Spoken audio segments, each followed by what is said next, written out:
तो कई solo levelling anime आ गए हैं हम लोगों के बीच और मैं भी भाई यहाँ पर आ गया। हाँ, ये सेटअप करने में मुझे थोड़ा सा टाइम लग गया, इसीलिए मैं लेट हो गया क्योंकि मैं एक मंगा एक्सप्लेनर हूँ, नॉट एनिमे एक्सप्लेनर। लेकिन आज से मैं एनिमे में घुस रहा हूँ, यानी कि आज से हम लोग एनिमे के ऊपर भी चर्चा करेंगे। खैर, यहाँ पर हम लोगों के बीच में सोलो लेवलिंग एनिमे जो है वो आ गए हैं और भाई मैंने मंगा वाला चैनल पर भाई सोलो लेवलिंग मंगा एक्सप्लेन करो, भाई मैंने दिमाग खराब करके रखा है। तो या मंगा वालों, तुम लोगों के लिए मैं यहाँ पर सोलो लेवलिंग का एनिमे लेकर आ गया। मैं इसी चीज के लिए इंतजार कर रहा था। तो खैर, इन सब बातों में नहीं जाऊंगा। अगर आप लोगों को मेरा वीडियो थोड़ा सा भी पसंद आए इसके बाद, वीडियो देखने के बाद, तो प्लीज यार लाइक कर देना और सब्सक्राइब भी कर देना चैनल को। तो हम लोग एकदम बढ़ते हैं एनिमे की तरफ। तो कहीं मैं यहाँ पर सोलो लेवलिंग के बारे में इतना ज्यादा एक्सप्लेनेशन नहीं दूंगा क्योंकि बहुत सारे चैनल में एक्सप्लेनेशन तो ऑलरेडी आ ही गया है। तो मैं यहाँ पर आप लोगों को सोलो लेवलिंग के बारे में बताऊंगा, एपिसोड 1 में क्या हुआ है, नहीं हुआ है, वो सारे के सारे चीज बताऊंगा। और आगे भी बहुत ज्यादा खतरनाक एपिसोड आने वाला है जो कि सोलो लेवलिंग के ऊपर डिपेंडिंग होगा, बहुत सारे एनिमे के ऊपर भी होगा। तो खैर, वो तो दूर के बात है। तो चलो अभी मैं आप लोगों को यहाँ पर सोलो लेवलिंग के उसके वर्ल्ड के बारे में थोड़ा सा बता देता हूँ, उसके बाद हम लोग एनिमे के ऊपर जंप करेंगे। तो सोलो लेवलिंग का ये जो वर्ल्ड है ये एक नॉर्मल वर्ल्ड की तरह ही है, लेकिन अचानक से यहाँ पर एक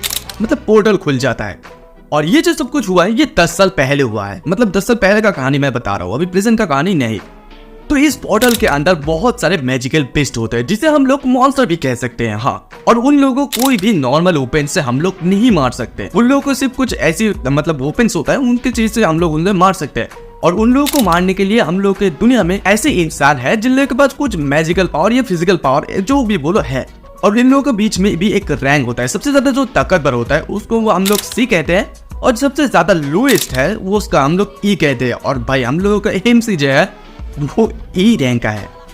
तो आप लोग यहाँ पर बता सकते हैं कि पोर्टल खुला तो क्या हुआ, मॉन्स्टर अंदर रहने तो नहीं भाई, ऐसा नहीं है। ये जो पोर्टल है, इस पोर्टल को 7 दिन के अंदर अगर बंद नहीं किया जाए, मतलब पोर्टल के अंदर घुसकर अगर उसके मॉन्स्टर को नहीं मारा जाए, तो वो मॉन्स्टर जो है वो दुनिया पर हमारी वर्ल्ड पर आ सकता है और आकर इंसान को भी तकलीफ पहुंचा, सिविलियन को मार सकता है। तो इसीलिए ये जो वेकनर्स है, हम लोग उसे हंटर कह सकते हैं, वो लोग जाकर उन लोगों को मारते हैं। तो ये हो गया सोलो लेवलिंग का बेसिक वर्ल्ड के बारे में। तो अभी हम लोग एनिमे के ऊपर सीधा जंप कर। तो बहुत सारे मंगा रीडर को ये लग रहा होगा एनिमे के शुरुआत में हम लोगों को एक आइसलैंड दिखाया जाता है, ये कहाँ से आ गया, क्योंकि ये तो मंगा पर नहीं है। तो यहाँ पर मैं आप लोगों को बता देता हूँ, ये लाइट नॉवेल से लिया गया है। मेरा मुंह थोड़ा फिसल रहा है तो समझ लेना, ठीक है। तो एनिमे में हम लोगों को ये दिखाई देता है, यहाँ पर जो आइसलैंड है, आइसलैंड के चारों तरफ बहुत सारे शिप है, नेवी शिप है ये सारे के साथ। और वहाँ पर कुछ मॉन्स्टर भी होते हैं, यानी कि चींटियां। भाई चींटियां, इतना बड़ा चींटियां।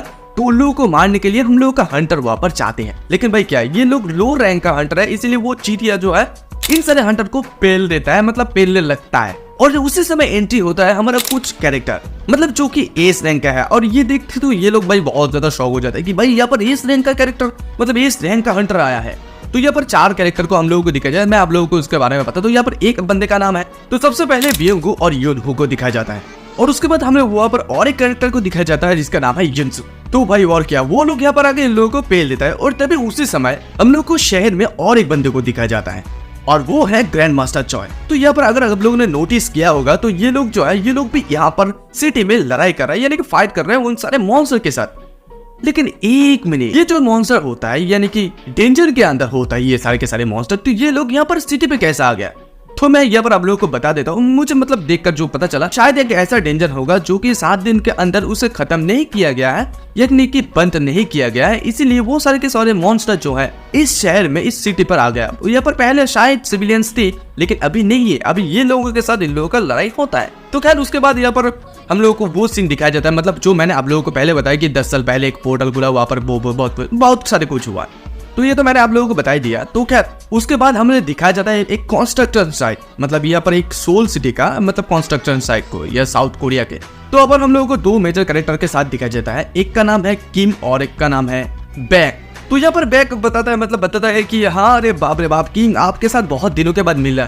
तो तभी किंग कहता है कि तुम तो छोड़ दिया, तो तुम क्यों आए? तो यहाँ पर बैक बताता है कि मेरा वाइफ जो है वो प्रेग्नेंट है, समझ रहे हो, दूसरा वाला बच्चा होने वाला है, तो प्रेग्नेंट है, तो इसलिए वो फिर से दोबारा से यहाँ पर आए हैं। तो खैर, इन लोगों के बीच में हम लोगों का मेन प्रोटैगनिस्ट यानी कि एमसी का एंट्री हो जाता है, सन जुनवूक। तो ये मैं यहाँ पर आप लोगों को सन जुनवूक के बारे में थोड़ा सा बता देता हूँ कि वो यहाँ पर अभी जो फिलहाल है ई रैंक का एक हंटर है। हाँ, अभी वो ई रैंक का है, वो धीरे धीरे सोलो लेवलिंग करेगा, सोलो लेवल अप करे।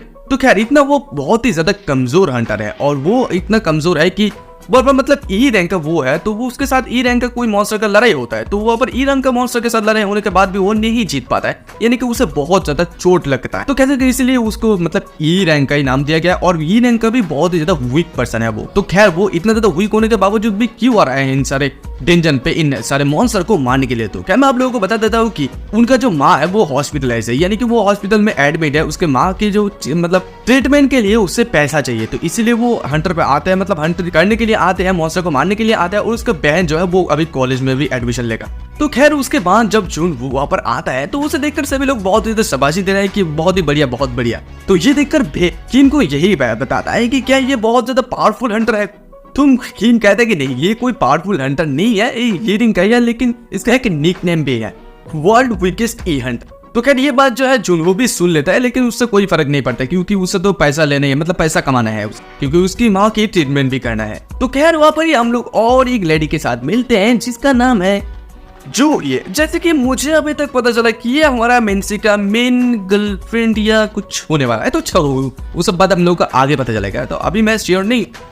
तो वही पर जो ही उसे बताते हैं कि तुम इतना ज्यादा वीक हो, फिर भी तुम क्यों हंटर कर, मतलब तुम क्यों मॉन्स्टर को मारने के लिए डेंजन के अंदर जाते हो। तो वही पर जो हमारा मेन हीरो यानी कि सन जून वो सब कुछ बता देता है कि क्यों हो जा। तो खैर उसके बाद भी वो लोग वहाँ पर डेंजन के अंदर चले जाता है। तो डेंजन के जाने के अंदर भी हमारा मेन प्रोटैगनिस्ट यानी कि एमसी भाई फिर भी ई रैंक मॉन्स्टर के साथ पिटता है उन लोगों का हाथ, यहाँ तक कि उसके मतलब शरीर में टैप भी कर देता है। फिर से वहाँ पर जो जूही जाता है, जाकर उसे हील करता है, मतलब क्या ही बता। तो खैर उसके बावजूद भी उसे एक छोटा सा क्रिस्टल तो मानते हैं। तो मैं यहाँ पर आप लोगों को क्रिस्टल के बारे में बता देता हूँ कि यहाँ पर अब जितने सारे हाई रैंक के मॉन्स्टर को मारेंगे उतने ज्यादा आप लोगों को हाई क्रिस्टल मिल सकता है, और यहाँ पर जितना सारे कम रैंक के यानी कि ई रैंक के अगर मॉन्स्टर को कोई मारोगे तो उन लोगों के मारने के बाद तुम्हें छोटा छोटा कोई मतलब कोई क्रिस्टल मिलता है, जिसके इतना बड़ा ज्यादा पैसा नहीं होता है, लेकिन होता है थोड़ा। और इन सारी क्रिस्टल को देकर तुम वहां से कुछ बंदूक या जो कोई वो आर्म्स खरीद सकते हो, जिसकी मदद से हम लोग मॉन्स्टर को मार सकते हैं। मतलब जिसके पास ज्यादा क्रिस्टल होगा वो उतना ही ज्यादा पैसा कमाएगा। इसका फंडा यही, जो लोग हंटर होता है वो इसीलिए आते हैं क्योंकि वो लोग कम समय में ज्यादा पैसा कमा सकता है। तो खैर ये सब कुछ होने के बाद ही उन लोगों को वहाँ पर और एक केव मिलता है। हाँ वहाँ पर और एक केव मिलता है, उसके अंदर भी एक डेंजर है, एक दूसरा पोर्टल है, मतलब एक डेंजर के अंदर दो डेंजर। तो फिर क्या वो लोगों उन लोगों का वोट होता है, मतलब जो लीडर होता है हम लोगों का मिस्टर सान, वो यही कहते हैं कि देखो हम लोगों के बीच में अभी वोट हो, सबसे ज्यादा वोट जहाँ पर होगा हम लोग वही से तरह, अगर वोट आता है कि नहीं हम लोग ऐसे बाहर जाएंगे तो ठीक है बाहर जाएंगे, अगर वोट ज्यादा आते हैं कि हम लोग अंदर जाएंगे तो अंदर, तो सभी लोगों का वोट हो जाता है। लास्ट हमारे एक ही वोट बचता है जो कि हमारा एमसी का है। तो उसके बाद वो बहुत ज्यादा कुछ सोचता है क्योंकि उसे पैसों की भी जरूरत है, तो वो कहता है कि हाँ हम लोग अंदर जाएंगे।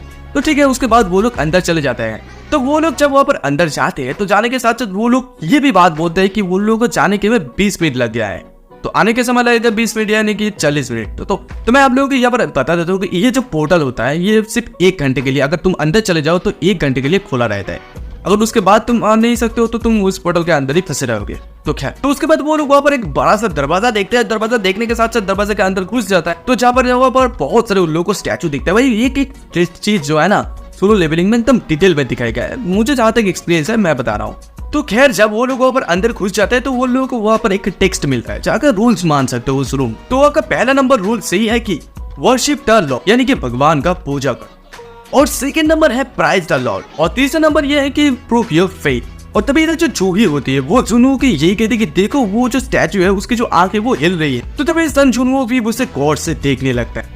तो खैर उसके बाद तभी वहां से एक बंदा जो है वहां से भागने की कोशिश करता है, लेकिन तो खैर तभी वहां का जो दरवाजा है उस रूम का बंद हो जाता है। और ये देखते ही सभी लोग बहुत टेंशन में पड़ गया था। तो एक बंदा भागने की कोशिश करता है, लेकिन भाई एक जो स्टैचू है वो अपनी तलवार से उसको काट देता है। भाई ये चीज बहुत ही ज्यादा खतरनाक लगा मुझे। तो एनिमेशन भी बहुत ज्यादा अच्छा किया है ये बोलना। और फिर क्या ये देखते तो सभी लोग शॉक में हो जाते हैं, और तभी अचानक से वो जो स्टैचू है वो अपना आंखों से मतलब अपना आंख निकलने लगता है, जैसे कि आयरन मैन निकलता है ना, आयरन मैन नहीं। तो खैर यही पर हमारा फास्ट एपिसोड खत्म हो जाता है। मैं ज्यादा एक्सप्लेन नहीं किया क्योंकि ऑलरेडी एक्सप्लेन है, जस्ट मैं यहाँ पर इस वीडियो को इसीलिए डाल रहा हूँ कि मैं भी आ गया हूँ, मैं भी यहाँ पर डालने वाला हूँ। अभी मैं सोलो लेवलिंग के बारे में और भी ज्यादा कुछ बताऊंगा आप लोगों को, मतलब आगे वीडियो में बताऊंगा, सोलो लेवलिंग के दुनिया के बारे में बताऊंगा, बहुत सारे कुछ चीज आएगा। तो प्लीज यार चैनल पर नए हो तो सब्सक्राइब कर देना, और मैं नया फेस कैम करके वीडियो बना रहा हूँ, तो अगर कोई भी गलती हुआ तो प्लीज यार माफ कर देना। और हाँ मैं सोलो लेवलिंग के अलावा और भी मतलब एनिमे के ऊपर वीडियो बनाऊंगा, तो प्लीज अगर आप लोगों को एनिमे देखना पसंद है तो like comment share and subscribe कर देना, तो मेरे भाई को थोड़ा सा सपोर्ट दिखाना। और हाँ नया फेस कैम बना रहा हूँ, नया ऐसा वीडियो एडिट कर रहा हूँ, तो थोड़ा सा टाइम लगेगा एडजस्ट होने में। और हाँ सब कुछ मैं अकेले करता हूँ, तुम यार अगर पसंद आए तो सब्सक्राइब कर देना। तो मिलेंगे नेक्स्ट वीडियो में, तब तक के लिए बाय।